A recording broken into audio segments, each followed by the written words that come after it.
ನಮ್ಮ ಎಲ್ಲ ಸಮಸ್ಯೆಗಳನ್ನು, ಚಿಂತೆಗಳನ್ನು, ನಮ್ಮ ಬಾಧೆಗಳನ್ನು, ವ್ಯಾಧಿಗಳನ್ನು ಹೇಳಿಕೊಳ್ಳಲು ದೇವರು ಸಿಕ್ಕುವಂತಹ ಸ್ಥಳ ಅದು ದೇವರ ಆಲಯವಾಗಿದೆ.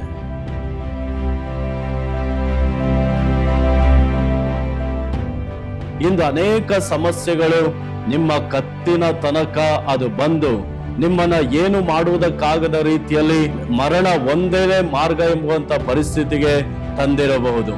ಆದರೆ ದೇವರ ಆಲಯಕ್ಕೆ ನೀವು ಹೋಗಿ ಪ್ರಾರ್ಥನೆ ಮಾಡುವಾಗ ಆ ದೇವರ ಆಲಯದಲ್ಲಿ ಪ್ರಾರ್ಥನೆ ಕೇಳುವಂತ ದೇವರು ನಿಮ್ಮ ಪ್ರಾರ್ಥನೆಯನ್ನ ಕೇಳಿ ನಿಮ್ಮನ್ನ ಎಲ್ಲ ಕಷ್ಟಗಳಿಂದಲೂ ಬಿಡಿಸಿ, ನಿಮ್ಮ ಎಲ್ಲ ಅವಮಾನಗಳನ್ನ ಬದಲಾಯಿಸಿ, ನಿಮ್ಮನ್ನ ಜೀವಿಸುವಂತೆ, ನೀವು ಬದುಕುವಂತೆ ಒಂದು ಮಾರ್ಗವನ್ನ ದೇವರು ಉಂಟು ಮಾಡುವಂತವನಾಗಿದ್ದಾನೆ.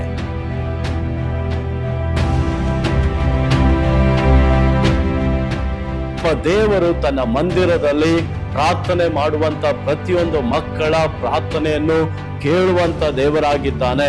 ಆ ಪ್ರಾರ್ಥನೆಗೆ ಅದ್ಭುತವನ್ನ ಮಾಡಿ ಅವರ ಕಣ್ಣೀರನ್ನ ಒರೆಸಿ ಸಂತೋಷವನ್ನ ಕೊಡುವಂತಹ ದೇವರಾಗಿದ್ದಾನೆ.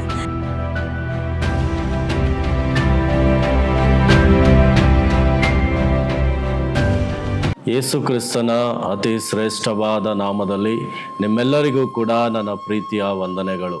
ಪ್ರಾರ್ಥನೆ ಕೇಳುವಾತನು ಅನ್ನುವಂಥ ಈ ಕಾರ್ಯಕ್ರಮಕ್ಕೆ ನಿಮ್ಮನ್ನೆಲ್ಲರನ್ನ ಕೂಡ ಮತ್ತೆ ಸ್ವಾಗತಿಸುತ್ತೇನೆ. ನಮ್ಮ ಎಲ್ಲ ಸಮಸ್ಯೆಗಳನ್ನು, ಚಿಂತೆಗಳನ್ನು, ನಮ್ಮ ಬಾಧೆಗಳನ್ನು, ವ್ಯಾಧಿಗಳನ್ನು ಹೇಳಿಕೊಳ್ಳಲು ದೇವರು ಸಿಕ್ಕುವಂತಹ ಸ್ಥಳ ಅದು ದೇವರ ಆಲಯವಾಗಿದೆ.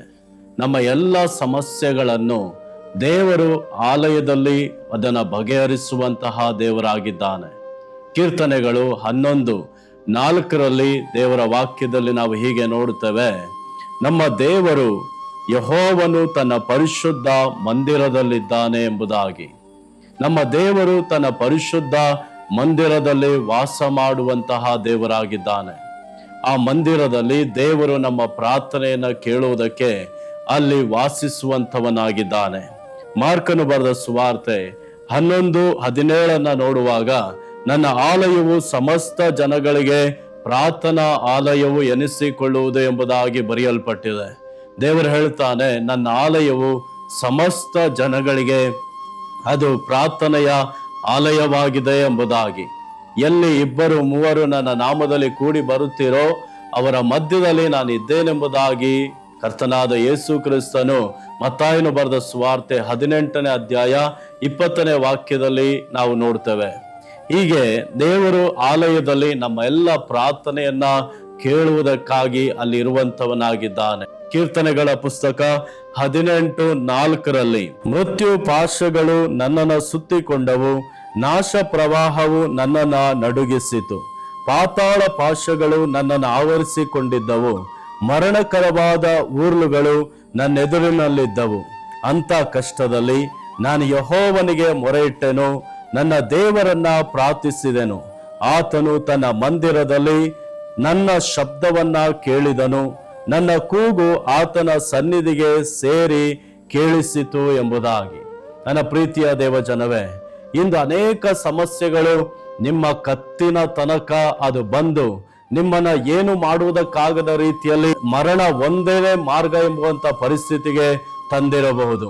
ಆದರೆ ದೇವರ ಆಲಯಕ್ಕೆ ನೀವು ಹೋಗಿ ಪ್ರಾರ್ಥನೆ ಮಾಡುವಾಗ ಆ ದೇವರ ಆಲಯದಲ್ಲಿ ಪ್ರಾರ್ಥನೆ ಕೇಳುವಂತ ದೇವರು ನಿಮ್ಮ ಪ್ರಾರ್ಥನೆಯನ್ನ ಕೇಳಿ ನಿಮ್ಮನ್ನ ಎಲ್ಲ ಕಷ್ಟಗಳಿಂದಲೂ ಬಿಡಿಸಿ, ನಿಮ್ಮ ಎಲ್ಲ ಅವಮಾನಗಳನ್ನ ಬದಲಾಯಿಸಿ, ನಿಮ್ಮನ್ನ ಜೀವಿಸುವಂತೆ, ನೀವು ಬದುಕುವಂತೆ ಒಂದು ಮಾರ್ಗವನ್ನ ದೇವರು ಉಂಟು ಮಾಡುವಂತವನಾಗಿದ್ದಾನೆ. 1 ಸಾಮುವೇಲನ ಪುಸ್ತಕ 1ನೇ ಅಧ್ಯಾಯದಲ್ಲಿ ನಾವು ನೋಡ್ತೇವೆ, ಅಲ್ಲಿ ಹನ್ನಳು ಎನ್ನುವಂತ ಒಂದು ಸ್ತ್ರೀಯು ತನಗೆ ಮಕ್ಕಳಿಲ್ಲದ ಕಾರಣ ಅನೇಕರಿಂದ ಅವಮಾನಿಸಲ್ಪಟ್ಟು ದುಃಖಕ್ಕೆ ಒಳಗಾಗಿ ಅನೇಕ ವೇದನೆಯ ಮಾರ್ಗವನ್ನ ದಾಟಿ ಹೋಗುವಂಥವಳಾಗಿದ್ದಳು. ಪೆನಿನ್ಯಳು ಆಕೆಯನ್ನ ನೋಡಿ ಅನೇಕ ವೇದನೆಯ ಮಾತುಗಳನ್ನ ಹೇಳುವಂಥವಳಾಗಿದ್ದಳು. ಇಂಥ ಪರಿಸ್ಥಿತಿಯಲ್ಲಿ ಪ್ರತಿ ವರ್ಷ ಹನ್ನಳು ದೇವರ ಆಲಯಕ್ಕೆ ಹೋಗುವಾಗ ದೇವರ ಸಮ್ಮುಖದಲ್ಲಿ ಅವಳು ವೇದನೆಯಿಂದ ಪ್ರಾರ್ಥನೆ ಮಾಡಿದಂತ ಒಂದು ಕಾರ್ಯ, ತನಗೆ ಒಂದು ಮಗು ಬೇಕು ಎಂಬುದಾಗಿ. 1 ವರ್ಷ ಅವಳು ದೇವರ ಆಲಯಕ್ಕೆ ಹೋಗಿ ದೇವರ ಸಮ್ಮುಖದಲ್ಲಿ ಬಹಳ ದುಃಖದಿಂದ ತನಗೆ ಒಂದು ಗಂಡು ಮಗುವನ್ನ ಕೊಡಲೇಬೇಕೆಂಬುದಾಗಿ ಪ್ರಾರ್ಥನೆ ಮಾಡಿದಾಗ ದೇವರು ಅಂದು ಆಕೆಯ ಪ್ರಾರ್ಥನೆಯನ್ನ ಕೇಳಿದನು. ಆಲಯದಲ್ಲಿ ಸೇವೆ ಮಾಡುವಂತಹ ಪ್ರವಾದಿಯಾದಂತಹ ಏಲಿ ಆಕೆಯನ್ನ ನೋಡಿ ಹೇಳ್ತಾ ಇರುವಂತ ಒಂದು ಮಾತು, ನಿನ್ನ ಪ್ರಾರ್ಥನೆಯನ್ನ ದೇವರು ಕೇಳಲಿ, ಸಮಾಧಾನದಿಂದ ಹೋಗು ಎಂಬುದಾಗಿ. ಅವಳು ಆ ಮಾತನ್ನ ಬಿಗಿಯಾಗಿ ಹಿಡಿದುಕೊಂಡು ತನ್ನ ಮನೆಗೆ ಹೋದಳು. ಅಲ್ಲಿಯವರೆಗೂ ಅವಳು ತುಂಬಾ ದುಃಖ ಮುಖವುಳ್ಳವಳಾಗಿದ್ದಳು. ಆದರೆ ಆ ವಾಕ್ಯ ಅವಳ ಹೃದಯವನ್ನ ಮುಟ್ಟಿದಾಗ ಅವಳ ದುಃಖ ಎಲ್ಲ ಬದಲಾಯಿತು. ದೇವರು ಅವಳ ಪ್ರಾರ್ಥನೆಯನ್ನ ಕೇಳಿದನು. ಅವಳು ಒಂದು ಮಗುವಿಗಾಗಿ ಪ್ರಾರ್ಥನೆ ಮಾಡಿದಾಗ ದೇವರು ಅವಳನ್ನ ಆಶೀರ್ವದಿಸಿ 7 ಮಕ್ಕಳನ್ನ ಹೆರುವಂತೆ ದೇವರು ಅವಳನ್ನ ಸಮೃದ್ಧಿಯಾಗಿ ಬಲಪಡಿಸಿದನು. ಒಂದು ಆ ಸಮುವೇಲನನ್ನ ಮಾತ್ರ ಕೊಡಲಿಲ್ಲ, ಅನಂತರ ಇನ್ನು 6 ಮಕ್ಕಳನ್ನು ಹೆರುವುದಕ್ಕೂ ದೇವರು ಅವಳಿಗೆ ಮಾರ್ಗವನ್ನ ತೆರೆದನು. ನನ್ನ ಪ್ರೀತಿಯ ದೇವಜನವೇ, ನಮ್ಮ ದೇವರು ತನ್ನ ಮಂದಿರದಲ್ಲಿ ಪ್ರಾರ್ಥನೆ ಮಾಡುವಂತ ಪ್ರತಿಯೊಂದು ಮಕ್ಕಳ ಪ್ರಾರ್ಥನೆಯನ್ನು ಕೇಳುವಂತ ದೇವರಾಗಿದ್ದಾನೆ. ಆ ಪ್ರಾರ್ಥನೆಗೆ ಅದ್ಭುತವನ್ನ ಮಾಡಿ ಅವರ ಕಣ್ಣೀರನ್ನ ಒರೆಸಿ ಸಂತೋಷವನ್ನ ಕೊಡುವಂತಹ ದೇವರಾಗಿದ್ದಾನೆ. ಎರಡನೇದಾಗಿ, ನಮ್ಮ ದೇವರು ನಮ್ಮನ್ನ ಪ್ರೀತಿಯಿಂದ ಅಪ್ಪಿಕೊಂಡು ನಮ್ಮ ತಪ್ಪುಗಳು ಪಾಪಗಳನ್ನೆಲ್ಲ ಕ್ಷಮಿಸಿ ನಮ್ಮನ್ನ ಆಶೀರ್ವದಿಸುವಂತಹ ದೇವರಾಗಿದ್ದಾನೆ. ಕೀರ್ತನೆಗಳ ಪುಸ್ತಕ 36ನೇ ಅಧ್ಯಾಯ 7ರಿಂದ 9ನೇ ವಾಕ್ಯವನ್ನ ನೀವು ಓದುವಾಗ, ದೇವರೇ, ನಿನ್ನ ಪ್ರೀತಿ ಎಷ್ಟೋ ಅಮೂಲ್ಯವಾದದ್ದು, ಮಾನವರು ನಿನ್ನ ರೆಕ್ಕೆಗಳ ಮರೆಯನ್ನು ಆಶ್ರಯಿಸಿಕೊಳ್ಳುತ್ತಾರೆ. ನಿನ್ನ ಮಂದಿರದ ಸಮೃದ್ಧಿಯಿಂದ ಅವರನ್ನು ಸಂತೃಪ್ತಿ ಪಡಿಸುತ್ತಿ, ನಿನ್ನ ಸಂಭ್ರಮ ಪ್ರವಾಹದಲ್ಲಿ ಅವರಿಗೆ ಪಾನ ಮಾಡಿಸುತ್ತಿ.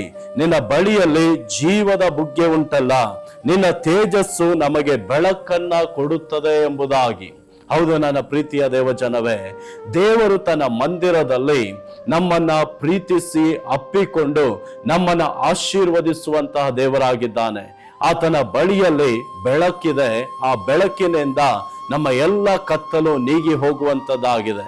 ಲೂಕನು ಬರೆದಂತ ಸುವಾರ್ತೆ 15ನೇ ಅಧ್ಯಾಯ 11ನೇ ವಾಕ್ಯದಿಂದ 32ನೇ ವಾಕ್ಯದ ತನಕ ನೀವು ಓದುವಾಗ, ಇಲ್ಲಿ ಒಬ್ಬ ಯೌವನಸ್ಥನ ಬಗ್ಗೆ ನಾವು ಒಂದು ಕಾರ್ಯವನ್ನ ನೋಡ್ತೇವೆ.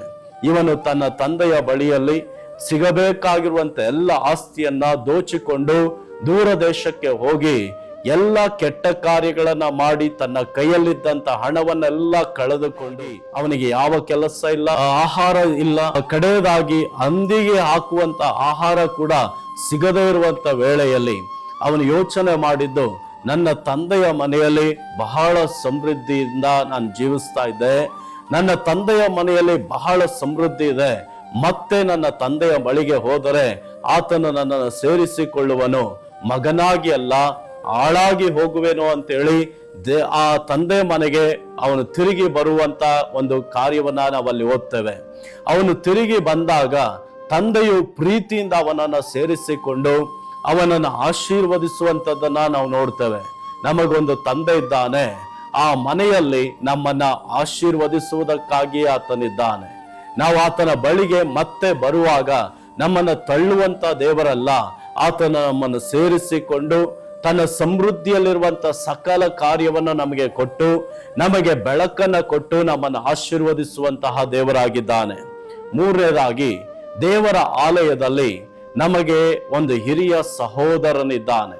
ದೇವರ ವಾಕ್ಯ ಹೇಳ್ತದೆ, ಇಬ್ರಿಯರ ಪತ್ರಿಕೆ 2ನೇ ಅಧ್ಯಾಯ 11ನೇ ವಾಕ್ಯದಲ್ಲಿ, ಯಾಕೆಂದರೆ ಪವಿತ್ರ ಮಾಡುವಾತನಿಗೂ ಪವಿತ್ರವಾಗುವವರೆಲ್ಲರಿಗೂ ಒಬ್ಬನೇ ತಂದೆ ಇದ್ದಾನೆ. ಈ ಕಾರಣದಿಂದ ಪವಿತ್ರ ಮಾಡುವಾತನು ಪವಿತ್ರವಾಗುವವರನ್ನು ಸಹೋದರರು ಎನ್ನುವುದಕ್ಕೆ ನಾಚಿಕೆ ಪಡಲಿಲ್ಲ ಅಂತ ಹೇಳಿ. ಯೇಸು ನಮಗೆ ಹಿರಿಯ ಸಹೋದರನಾಗಿದ್ದಾನೆ. ನಮ್ಮ ಆಪತ್ತಿನಲ್ಲಿ ನಮಗೆ ಸಹಾಯ ಮಾಡುವಂತಹ ಒಂದು ದೇವರಾಗಿದ್ದಾನೆ. ನನ್ನ ಪ್ರೀತಿಯ ದೇವಜನವೇ, ಇಂದು ನಿಮಗೆ ಆಪತ್ತಿನಲ್ಲಿ ಸಹಾಯ ಮಾಡುವುದಕ್ಕೆ ಯಾರು ಇಲ್ಲದಂತ ಒಂದು ಪರಿಸ್ಥಿತಿಯಲ್ಲಿ ನೀವು ಕಾಣ್ತಾ ಇರಬಹುದು. ನಿಮಗೊಬ್ಬ ಸಹೋದರನಿದ್ದಾನೆ. ದೇವರ ವಾಕ್ಯ ಹೇಳ್ತದೆ, ಆತನು ನಮ್ಮ ಹಿರಿಯ ಸಹೋದರನು ಅಂತೇಳಿ. ತಕ್ಕ ಸಮಯದಲ್ಲೇ ನಮಗೆ ಆಲೋಚನೆ ಕೊಡುವ ಆತನು, ನಮಗೆ ಸಹಾಯ ಮಾಡುವಾತನು, ನಮ್ಮ ಬಾಧೆಯಲ್ಲಿ ನಮ್ಮನ್ನ ಬಿಡಿಸುವಂತ ಒಂದು ದೇವರಾಗಿದ್ದಾನೆ. ಲೂಕನು ಬರೆದ ಸುವಾರ್ತೆ 10ನೇ ಅಧ್ಯಾಯ 25ನೇ ವಾಕ್ಯದಿಂದ ನೀವು ಓದುವಾಗ ಅಲ್ಲೊಂದು ಸಾಮ್ಯವನ್ನ ಯೇಸು ಹೇಳುವುದನ್ನ ನಾವು ನೋಡ್ತೇವೆ. ಅಲ್ಲಿ ಯೆರೂಸಲೇಮಿನಿಂದ ಯೆರಿಕೋ ಪಟ್ಟಣಕ್ಕೆ ಹಾದು ಹೋಗುವಂತ ಒಬ್ಬ ಮನುಷ್ಯನ ಬಗ್ಗೆ ಬರೆಯಲ್ಪಟ್ಟಿದೆ. ಅವನು ಆ ಒಂದು ಕಳ್ಳರ ಕೈಗೆ ಸಿಕ್ಕಿಕೊಂಡಾಗ ಕಳ್ಳರು ಅವನನ್ನ ದೋಚಿಕೊಂಡು ಅವನನ್ನ ಎಷ್ಟು ಹೊಡೆಯುವುದಕ್ಕಾಗುತ್ತೋ ಅಷ್ಟು ಹೊಡೆದು ಅವನನ್ನ ಬರಿದು ಮಾಡಿ ಅರಜೀವ ಮಾಡಿ ಅವನನ್ನ ಅಲ್ಲೇ ಬಿಟ್ಟು ಹೋದರು. ಆ ಮಾರ್ಗದಲ್ಲಿ ಮೊದಲನೇದಾಗಿ ಒಬ್ಬ ಲೇವಿ ಬಂದನು, ಅವನನ್ನ ನೋಡಿ ಓರೆಯಾಗಿ ಹೋದನು. ಅದೇ ರೀತಿಯಾಗಿ ಎರಡನೇದಾಗಿ ಆ ಮಾರ್ಗದಲ್ಲಿ ಒಬ್ಬ ಯಾಜಕನು ಬಂದನು, ಅವನು ಕೂಡ ಅವನನ್ನ ನೋಡಿ ಓರೆಯಾಗಿ ಹೋದನು. ಆದರೆ ಆ ಮಾರ್ಗದಲ್ಲಿ ಮೂರನೇದಾಗಿ ಒಬ್ಬ ಸಮಾರ್ಯದವನು ಬಂದಾಗ ಆ ಸಮಾರ್ಯದವನು ಅವನ ಬಳಿಗೆ ಬಂದು ಅವನಿಗಾಗಿರುವಂತ ಎಲ್ಲ ಗಾಯಗಳನ್ನು ನೋಡಿ ಆ ಗಾಯದ ಮೇಲೆ ದ್ರಾಕ್ಷಾರಸವನ್ನು ಎಣ್ಣೆಯನ್ನು ಒಯ್ದು ಆ ಗಾಯಗಳನ್ನು ಕಟ್ಟಿ ತನ್ನ ಕತ್ತೆಯ ಮೇಲೆ ಅವನನ್ನ ತೆಗೆದುಕೊಂಡೋಗಿ ಒಂದು ಛತ್ರದಲ್ಲಿ ಸೇರಿಸಿ ಒಂದು ರಾತ್ರಿಯೆಲ್ಲ ಅವನ ಜೊತೆಯಲ್ಲಿದ್ದು ಅವನನ್ನು ಆರೈಕೆ ಮಾಡಿ ಅವನಿಗೆ ಧೈರ್ಯವನ್ನ ಕೊಟ್ಟು ಅವನನ್ನ ಬಲಪಡಿಸುವಂತ ಒಂದು ಕಾರ್ಯವನ್ನ ನಾವು ನೋಡ್ತೇವೆ. ನನ್ನ ಪ್ರೀತಿಯ ದೇವಜನವೇ, ಇವತ್ತು ಎಲ್ಲಾ ಕಾರ್ಯಗಳನ್ನ ಕಳೆದುಕೊಂಡವರಾಗಿ ಶತ್ರು ನಿಮ್ಮನ್ನ ಒಡೆದು ಕೆಳಗಡೆ ಬೀಳಿಸಿರಬಹುದು, ಮೇಲೆ ಹೇಳುವುದಕ್ಕೆ ಯಾವ ಒಂದು ಸಾಧ್ಯತೆ ಇಲ್ಲದೆ ಇರಬಹುದು. ಆದರೆ ದೇವರ ಆಲಯದಲ್ಲಿ ನಮಗೆ ಒಬ್ಬ ಒಳ್ಳೆಯ ಸಹೋದರನಿದ್ದಾನೆ. ಅವನು ನಮ್ಮನ್ನ ಎಲ್ಲ ಗಾಯಗಳನ್ನ ಕಟ್ಟಿ ನಮ್ಮನ್ನ ವಾಸಿ ಮಾಡಿ ನಮ್ಮನ್ನ ಬಲಪಡಿಸುವಂತಹ ದೇವರಾಗಿದ್ದಾನೆ. ಇವತ್ತು ನೀವು ದೇವರ ಆಲಯಕ್ಕೆ ಹೋಗುವಂತವರಾಗಿದ್ದೀರೋ, ದೇವರು ನಿಮ್ಮನ್ನ ಆಲಯದಲ್ಲಿ ನಿಮ್ಮ ಪ್ರಾರ್ಥನೆಯನ್ನು ಕೇಳುವಂತವನಾಗಿದ್ದಾನೆ. ಎರಡನೇದಾಗಿ ಆಲಯದಲ್ಲಿ ನಿಮಗೆ ಒಂದು ಒಳ್ಳೆಯ ತಂದೆಯಾಗಿ ನಿಮ್ಮನ್ನ ಎಲ್ಲ ಕಾರ್ಯಗಳಲ್ಲಿ ಸಮೃದ್ಧಿ ಪಡಿಸುವಂತ ದೇವರಾಗಿದ್ದಾನೆ. ಮೂರನೇದಾಗಿ ಆತನು ನಿಮ್ಮ ಒಳ್ಳೆಯ ಸಹೋದರನಾಗಿದ್ದಾನೆ. ನನ್ನ ಪ್ರೀತಿಯ ದೇವಜನವೇ, ಆಲಯಕ್ಕೆ ಹೋಗಿ ನೀವು ದೇವರ ಸಮ್ಮುಖದಲ್ಲಿ ಪ್ರಾರ್ಥನೆ ಮಾಡುವಾಗ ನಿಮ್ಮ ಎಲ್ಲ ಪ್ರಾರ್ಥನೆಯನ್ನು ದೇವರು ಕೇಳುವನು. ಇಂದು ಆಲಯಕ್ಕೆ ಹೋಗದವರಾಗಿ ನೀವು ಇದ್ದೀರೋ, ನೀವು ಆಲಯಕ್ಕೆ ಹೋಗುವಾಗ ನಿಮ್ಮನ್ನ ದೇವರಲ್ಲಿ ಕಂಡು ನಿಮ್ಮನ್ನು ಆಶೀರ್ವಾದ ಮಾಡುವನು. ಆಲಯದಲ್ಲಿ ಸಕಲ ಸಮೃದ್ಧಿಯನ್ನ ನಾವು ಹೊಂದಿಕೊಳ್ಳೋದಕ್ಕೆ ಸಾಧ್ಯ. ಆದ್ರಿಂದ ಆಲಯಕ್ಕೆ ಹೋಗದೇ ಇರುವಂತ ನೀವು ಮತ್ತೆ ದೇವರ ಆಲಯಕ್ಕೆ ಬರುವಂತೆ ದೇವರ ವಾಕ್ಯಗಳ ಮುಖಾಂತರವಾಗಿ ನಿಮ್ಮ ಸಂಗಡ ಮಾತಾಡ್ತಾ ಇದ್ದಾನೆ. ನನ್ನೊಟ್ಟಿಗೆ ಸೇರಿ ನೀವು ಪ್ರಾರ್ಥನೆ ಮಾಡುವುದಾದ್ರೆ ಆಲಯಕ್ಕೆ ಹೋಗುವುದಕ್ಕೆ ಇರುವಂತ ಎಲ್ಲ ಅಡ್ಡಿಗಳನ್ನ ದೇವರು ಮುರಿದಾಕಿ ನಿಮಗೆ ಆಲಯಕ್ಕೆ ಹೋಗುವುದಕ್ಕೆ ಒಂದು ಮಾರ್ಗವನ್ನ ತೆರೆದು ಕೊಡುವನು. ನಾವು ಪ್ರಾರ್ಥನೆ ಮಾಡೋಣ. ನಮ್ಮನ್ನು ಅಧಿಕವಾಗಿ ಪ್ರೀತಿ ಮಾಡುವಂತ ನಮ್ಮ ಪರಲೋಕದ ತಂದೆಯಾದ ದೇವರೇ, ನಿಮ್ಮ ಆಲಯದಲ್ಲಿರುವಂತ ಸಕಲ ಸಮೃದ್ಧಿಯ ಆಶೀರ್ವಾದಗಳನ್ನ ನಾವು ಕೇಳ್ತಾ ಇದ್ದೇವೆ. ಈ ವಾಕ್ಯವನ್ನ ಕೇಳ್ತಾ ಇರುವಂತ ನನ್ನ ಪ್ರೀತಿಯ ಸಹೋದರ ಸಹೋದರಿಯನ್ನ ಕರ್ತನೇ ನೀನು ಆಶೀರ್ವದಿಸು. ಒಂದು ವೇಳೆ ಆಲಯಕ್ಕೆ ಹೋಗುವುದಕ್ಕಾಗದ ಅನೇಕ ತಡೆಗಳು ಅವರ ಜೀವಿತದಲ್ಲಿ ಬಂದಿರಬಹುದು, ಬೇಸತ್ತು ಹೋಗಿರಬಹುದು. ಕರ್ತನೇ, ಆಲಯಕ್ಕೆ ಹೋಗಿ ನನಗೆ ಯಾವ ಸಮೃದ್ಧಿಯೂ ಕಂಡಿಲ್ಲ, ಆಶೀರ್ವಾದ ಇಲ್ಲ ಎಂಬುದಾಗಿ ಕರ್ತನೆ ಸೋತು ಹೋಗಿರುವಂತ ಒಂದೊಂದು ಮಕ್ಕಳನ್ನ ಕರ್ತನೆ ತಟ್ಟಿ ಬಲಪಡಿಸಿ ಮತ್ತೆ ಆಲಯಕ್ಕೆ ಬರುವಾಗ ಅಲ್ಲಿ ನೀನು ಪ್ರಾರ್ಥನೆಯನ್ನ ಕೇಳುವಂತ ದೇವರಾಗಿದ್ಯಾ. ಅಲ್ಲಿ ನಮಗೆ ಒಳ್ಳೆಯ ಒಂದು ತಂದೆಯಾಗಿದ್ದು ನಮ್ಮನ್ನ ಸಮೃದ್ಧಿ ಮಾಡುವಂತ ದೇವರಾಗಿದ್ಯಾ. ಒಂದು ಒಳ್ಳೆಯ ಸಹೋದರನಾಗಿದ್ದು ನಮ್ಮ ಎಲ್ಲ ಗಾಯಗಳನ್ನ ಕಟ್ಟುವಂತ ದೇವರಾಗಿದ್ದೆ ಎಂಬುದಾಗಿ ಈ ವಾಕ್ಯ ಕೇಳಿದಂತ ಪ್ರತಿಯೊಬ್ಬರಿಗೂ ಆಲಯಕ್ಕೆ ಹೋಗುವುದಕ್ಕೆ ದೇವರೇ ಒಂದು ಮಾರ್ಗವನ್ನ ತೆರೆದು ಕೊಡು ರಾಜ. ಅವರೆಲ್ಲ ಕಣ್ಣೀರನ್ನ ಒರೆಸು. ಅವರು ಸಂಧಿಸ್ತಾ ಇರುವಂತ ಎಲ್ಲ ವೇದನೆಗಳನ್ನ ಬದಲಾಯಿಸು.